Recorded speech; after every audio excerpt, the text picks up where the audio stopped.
hold on. I get it. So you want to make a comic book, but you have absolutely no idea where to start. Or maybe you already started making a comic book and now you're stuck. You have no idea where to go with it. Well, guess what? Congratulations. You found the right video.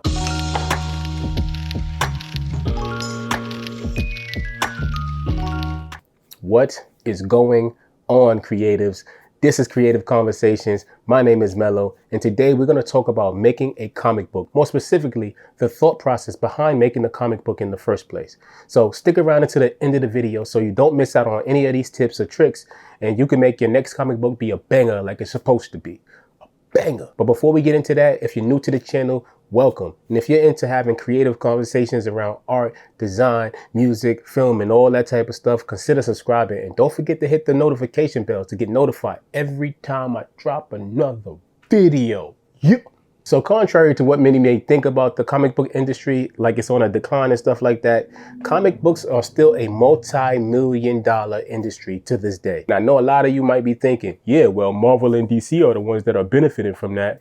While that may be true, I just want to say that you do not have to be Marvel or DC. You just have to be successful in your own right. And that comes with figuring out what success means to you. Thank you for coming to my TED Talk. And the biggest thing that I had to understand when making comic books is structure. I started making comic books and I had no idea of what structure was, how to structure a story, what the beats were of a story.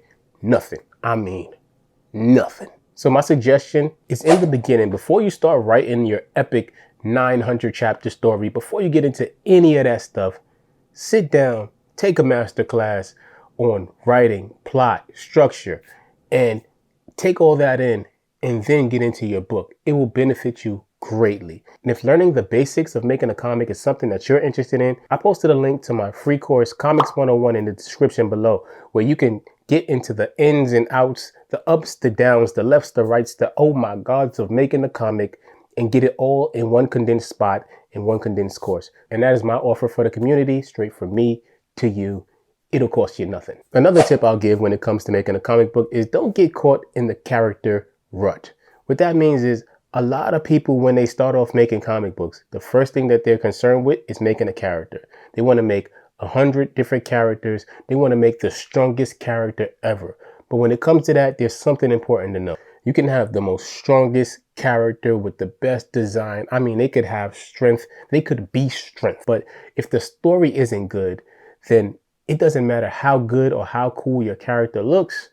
People might say it's kind of trash. I think a lot of creative people might have it backwards. People don't fall in love with a story because the character looks cool.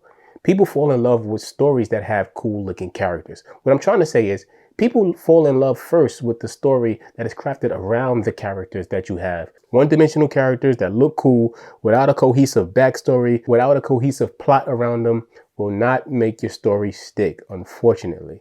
You have to focus on your story and making sure that's interesting and engaging to the reader before you start making and worrying about how cool your character looks. The next tip I'll give is to fully flesh out your idea. All right, there's nothing wrong with finding inspiration and looking at other pieces of source material to inspire you. I do it all the time. But if you get to a point where you're straight ripping from another property, then that's not a good thing. And I'll tell you why. Because at the end of the day, if you just make another carbon copy of another property, you're not really bringing anything new into the industry. You're just rehashing the old. And I know if you're watching this, you're creative. I know that your creativity runs much deeper than that.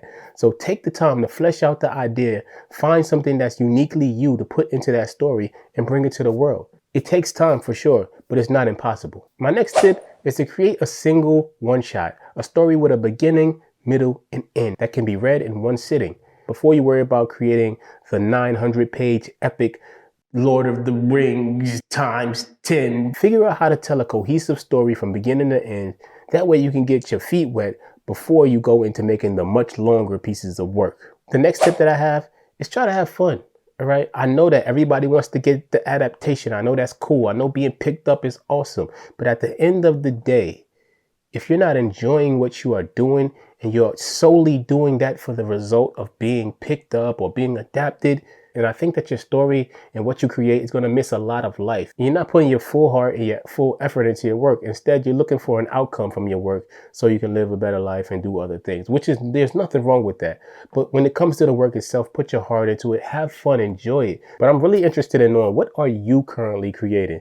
Let me know in the comments what you're making. What's the genre? What's it about? What's the character's name? I'm excited to know, and I'm excited to check that out. So until next time, thanks so much for hanging out with me. Peace out.